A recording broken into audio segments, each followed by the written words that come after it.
La marque d'une intelligence de premier plan est qu'elle est capable de se fixer sur deux idées contradictoires sans pour autant perdre la possibilité de fonctionner. On devrait par exemple pouvoir comprendre que les choses sont sans espoir et cependant être décidé à les changer. Cette philosophie s'adaptait aux premières années de ma vie d'adulte, au cours desquelles je voyais ce qui n'était ni probable ni plausible, ce qui était souvent impossible, se réaliser. Pendant 17 ans, avec une année de flânerie et de repos volontaire, les choses ont ainsi marché, et toute nouvelle tâche n'était qu'une agréable perspective pour le lendemain. Je me dépensais à vivre aussi, mais jusqu'à 49 ans, ça ira bien, me disais-je. Je peux compter là-dessus. Pour quelqu'un qui a vécu comme j'ai fait, on ne peut pas demander davantage. Et voilà que 10 ans avant ces 49 ans, je m'aperçus tout d'un coup que je m'étais fêlé avant l'heure. Or, il y a plusieurs façons de se fêler. La tête peut se fêler, et dans ce cas, les autres vous enlèvent le pouvoir de prendre une décision, ou le corps. Et il n'y a plus qu'à se soumettre à la blancheur des hôpitaux, ou les nerfs. Quelque temps auparavant, j'avais entendu dans le bureau d'un grand médecin l'énoncé d'un sérieux verdict. Avec ce qui semble rétrospectivement une certaine égalité d'âme, je m'aperçus que depuis longtemps, je n'aimais plus les gens ni les choses, mais que je continuais, tant bien que mal, et machinalement, à faire semblant de les aimer. Le remède officiel pour quelqu'un qui est dans le trou, c'est de penser à ceux qui souffrent de misère véritable ou de douleurs physiques.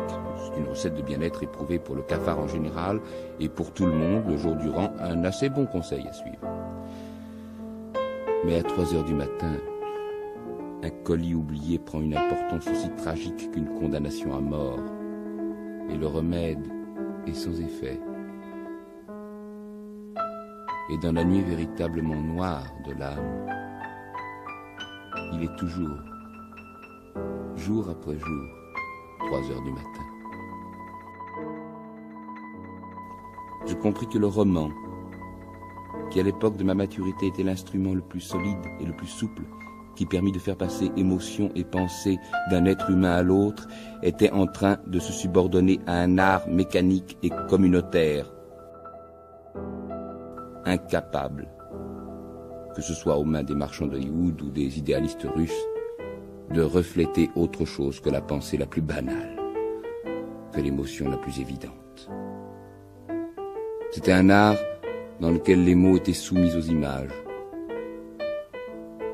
dans lequel la personnalité devait s'user à prendre l'engrenage le plus bas que la collaboration exige inévitablement.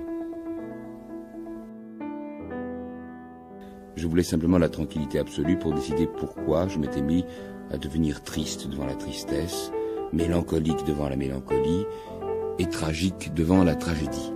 Pourquoi je m'étais mis à m'identifier aux objets de mon horreur ou de ma compassion. Je me sentais pareil aux hommes que je voyais dans les trains de banlieue de Great Neck, 15 ans plus tôt. Les yeux comme des boutons de guêtre, qui s'en fichaient bien que le monde s'effondre dans le chaos demain si leur maison devait être épargnée. J'étais l'un d'eux désormais. J'étais l'un de ces automates bien graissés qui disent « Désolé, mais les affaires sont les affaires » ou bien « Vous auriez dû y penser avant d'avoir des ennuis » ou encore « Ah, moi, ça ne me regarde pas ». Ce que je pense maintenant, c'est ceci.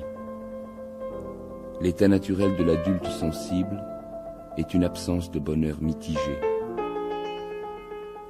Je crois aussi que le désir chez l'adulte d'avoir plus de délicatesse, que la constance de l'effort, comme disent les gens qui gagnent leur pain en le disant, ne font qu'ajouter à la fin cette absence de bonheur.